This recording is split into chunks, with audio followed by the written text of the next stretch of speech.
Hello and welcome to episode number 1 of the AMF Fat Loss Accelerator series. This is going to be a 10-part video series where I'm going to detail absolutely everything you need to know about losing body fat. How to eat, how to train, how to live, mistakes, myths, the lot. Everything is going to be covered. Stay tuned throughout these 10 videos.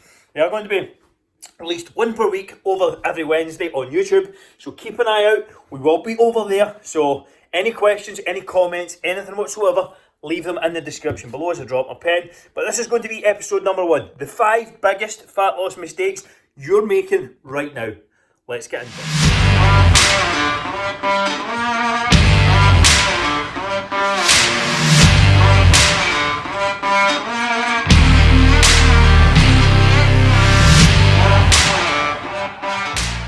The number 1 mistake most people are making, including you probably, is that you're not tracking calories. This is one of the biggest fat loss mistakes out there you can make. When you are struggling to lose body fat, it is because you're consuming too much energy for what you're burning. Simple. So how do you actually figure out how much energy you are consuming? By tracking calories. A calorie is a measurement of energy. It is a unit of measurement for energy, if I can spit that out right. So if you're not tracking calories, if you don't have an understanding of what you're actually taking in on a daily basis, how can you ever make adjustments and amendments to anything?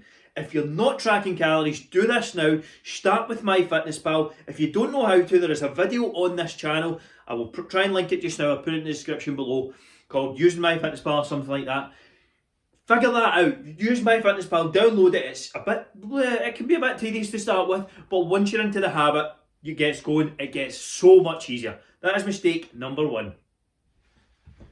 Number 2 is inconsistent workouts. If you're not going in with a plan and a structure, then how can you ever progress? How can you ever get better? If you're doing a bit of this that week, a bit of this that week, 2 workouts this week, doing this exercise and that exercise, there's never any standardisation. You can never then adjust and adjust the plan accordingly based off of the results. If you're doing 2 workouts one week and 4 the next and 5 the day after that and 1 the following week after that, and there's no real structure to what you're doing, you can never get any better because there's no real consistency with anything you're doing.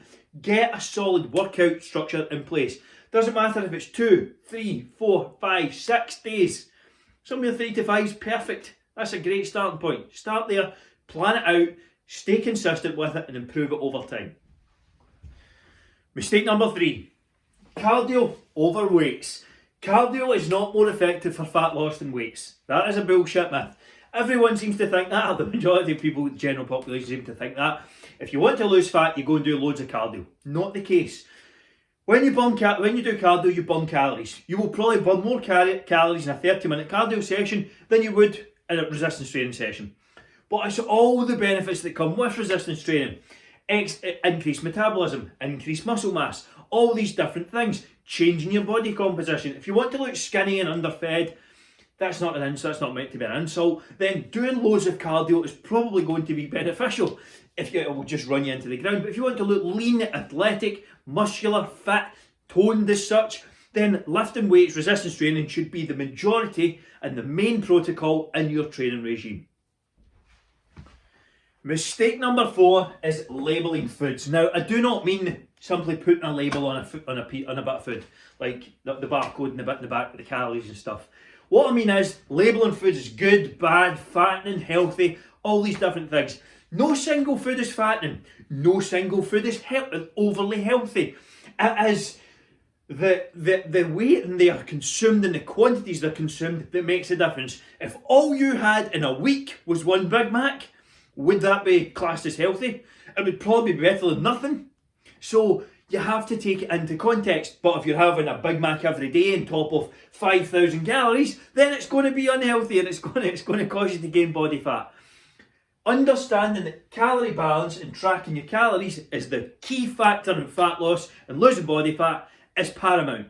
You can include and incorporate the majority of your foods from whole, natural, healthy sources. That is what I would recommend to the majority of people. That 80%, 90% of your diet is made up of good, healthy foods.